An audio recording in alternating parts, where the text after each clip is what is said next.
A década de 70 no Brasil foi um período de transformações e vivências que deixaram uma marca profunda na memória coletiva do país. Era um tempo que a vida cotidiana se desenrolava em um ritmo peculiar, mesclando tradições com os primeiros sinais de modernidade que começavam a surgir. O contexto familiar era o alicerce da sociedade, e o carro da família ocupava um lugar especial nessa dinâmica. O automóvel não era apenas um meio de transporte, mas um verdadeiro símbolo de status e liberdade. Modelos icônicos como o Fusca, o Dodge Dart e a Variante eram frequentemente vistos pelas ruas, trazendo consigo histórias e memórias inesquecíveis. As manhãs começavam com o barulho das crianças se preparando para a escola e os pais se aprontando para o trabalho. O Fusca, estacionado na garagem, aguardava para cumprir sua missão diária. Era comum ver a família inteira embarcando no carro, com suas mochilas, as crianças no banco de trás e ansiedade de mais um dia pela frente. As ruas ainda tranquilas da cidade eram percorridas com a música no rádio tocando sucessos de Roberto Carlos, que animavam o trajeto e traziam um toque de alegria para a rotina. Os finais de semana eram momentos de pura celebração familiar. As viagens para o sítio ou para a casa dos avós eram aventuras aguardadas com entusiasmo. O porta-malas do carro era preenchido com cestas de piquenique, toalhas e brinquedos, enquanto o banco de trás era tomado pela algazarra das crianças. Senhoras e senhores, é diante desse clima nostálgico que vamos começar o vídeo de hoje. Sejam todos muito bem-vindos. Meu nome é Renato e convido os gentis amigos a embarcar comigo nessa viagem à década de 70 no canal Geração Carburada.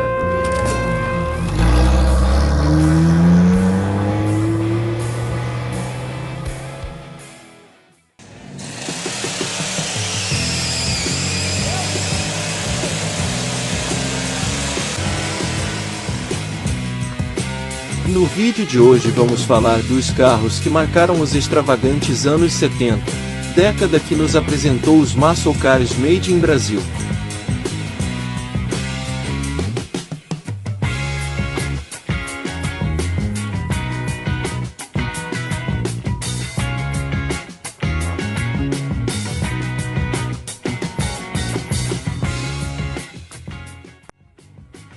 No começo dos anos 70 a indústria automobilística brasileira havia mudado. Só 4 grandes montadoras restavam: Volkswagen, Ford, GM e Chrysler. A Fiat só viria em 1976. Mesmo assim o mercado era pujante, o Fusca vendia como nunca e as estimativas eram promissoras.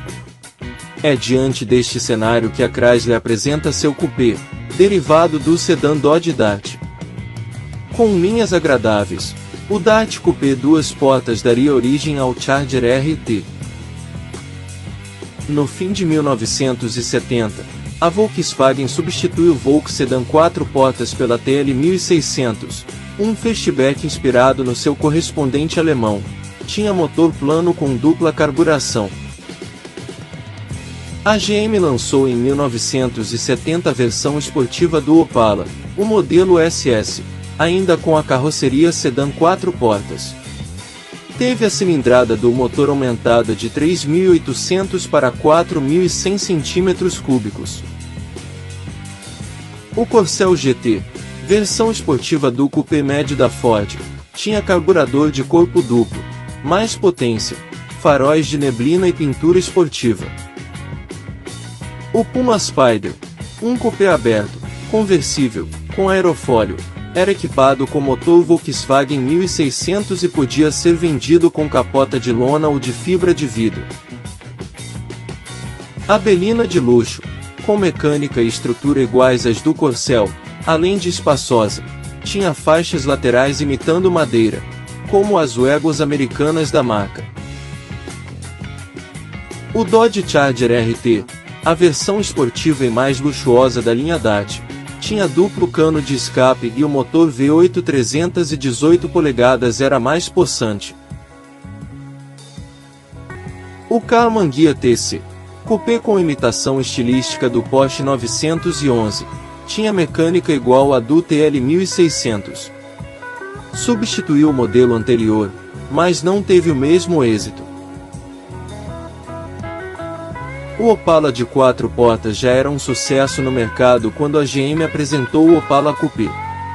Sobre as linhas básicas do sedã, o modelo 2 portas ganhou linhas mais leves e bonitas, confirmando a preferência do consumidor, tornando-se o mais vendido da linha. Projetado pelo brilhante Tony Bianco e fabricado pela Fúria Auto Sport, o fora de série Fúria GT era montado sobre a plataforma do FNM 2150. O Volkswagen SP1 ou 2 são tidos como o Volkswagen mais bonito de todos os tempos, sendo uma tentativa ousada da Volks brasileira de fazer um esportivo dentro de uma linha de montagem. Foram vendidas 10.205 unidades do modelo. Tradicional fabricante de móveis, a LAF invade o salão de 1972 com a réplica do inglês MG, que seria fabricada, com modificações, a partir de 1974, com o nome de MP LAF. A Chrysler trouxe para o mercado brasileiro o Dodge 1800 para disputar a mesma faixa de mercado dos carros médios, junto com o Corcel.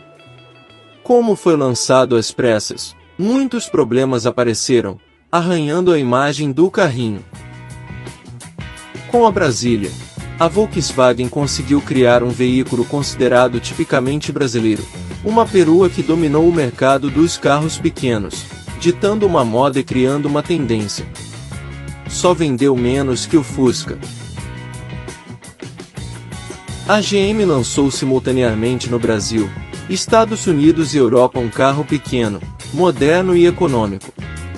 O Chevrolet Chevette marcou o início da chegada no mercado de projetos internacionalmente atualizados.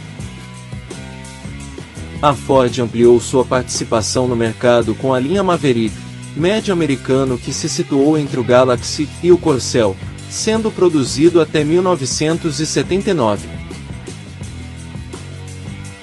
O Chavante, da saudosa Gurgel, uma espécie de Jeep, surge utilizando a mecânica Volkswagen sob um chassi de Plastel, plástico e aço, e carroceria em fibra de vidro.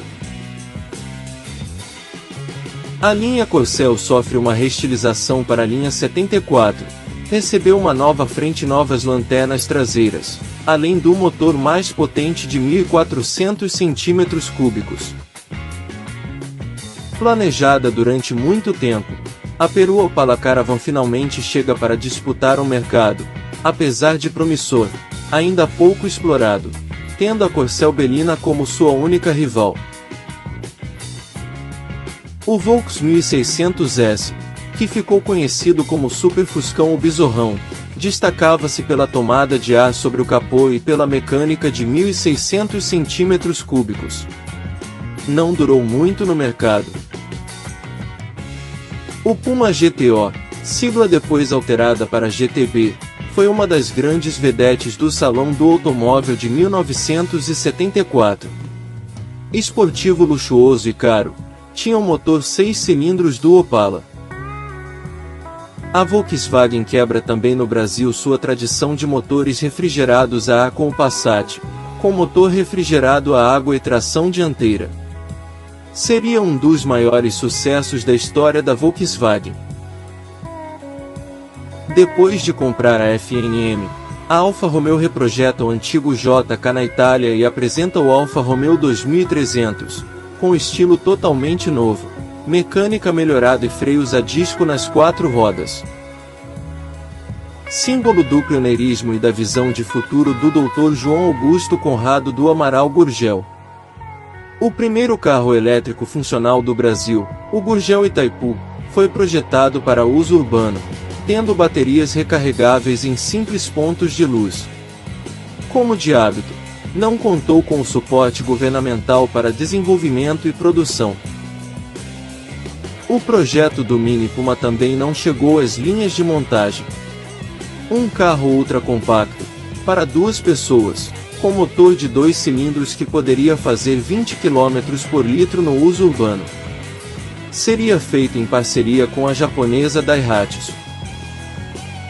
Um motor V8 302 de 4.950 cm3, antes exclusivo do Maverick, passou a partir de 1975 a equipar o Galaxy 500 e o Landau, dando-lhes melhor desempenho. O esportivo Chevette GP surgiu junto com os preparativos do Grande Prêmio de Fórmula 1 de 1975 e trazia mudanças de regulagem mecânica e faixas decorativas, além de um novo jogo de rodas. Faróis duplos, faixas laterais que lhe davam ar mais esportivo e motor de 1.600 cm3, foram as novidades que marcaram o disputado esportivo Passat TS, da Volkswagen. Visando concorrer com o Opala Sedan 4 portas, a Ford lançou o Maverick 4 portas, um sedã que teve um aumento do entre-eixos em relação à versão coupé, mas que não obteve sucesso.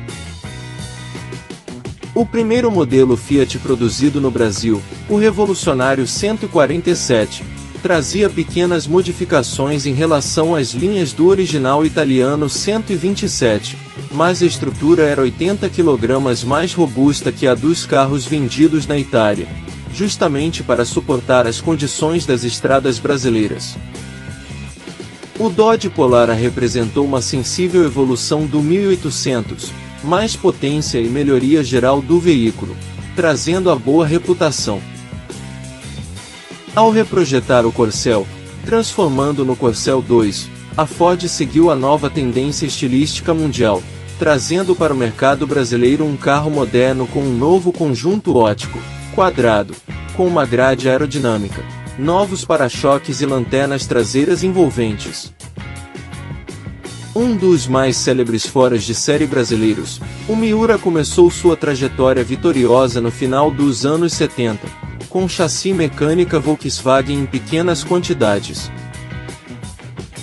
As sensíveis mudanças na suspensão estavam entre as principais mudanças introduzidas na variante 2, o melhor Volkswagen refrigerado a ar já feito no Brasil, que trazia ainda novo interior e carroceria totalmente redesenhada.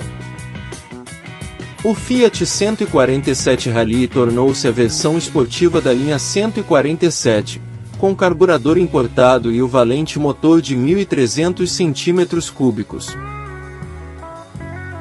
O Passat aderiu à nova tendência estilística do mercado e adotou a frente semelhante à do Audi 80, com faróis quadrados, setas acopladas, novos para-choques, agora com polanas plásticas nas laterais e uma nova grade. O Dodge Magnum foi uma tentativa da Chrysler de juntar, num coupé, luxo e linhas esportivas, para ocupar uma faixa de mercado premium, onde antes dominavam os importados. A Santa Matilde entrou no mercado dos fora de série com o SM 4.1. Construído em fibra de vidro, com um design moderno e bonito, utilizava a mecânica 6 cilindros do Opala e tinha um acabamento primoroso.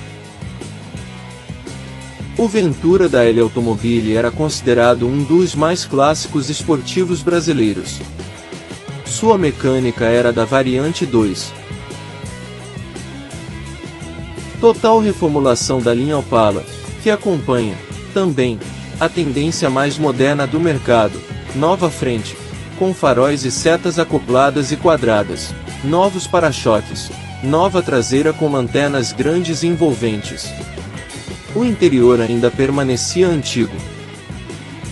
Outra grande inovação da GM foi o lançamento do Chevette Hatch, semelhante ao Opel Kadett City, que era ainda mais estável que o sedã, devido à sua melhor distribuição de peso. Com o Super 90, a Invemo reviveu um Porsche de 15 anos. Com mecânica Volkswagen em linhas do Porsche 356 C Super 90, era uma das melhores réplicas nacionais.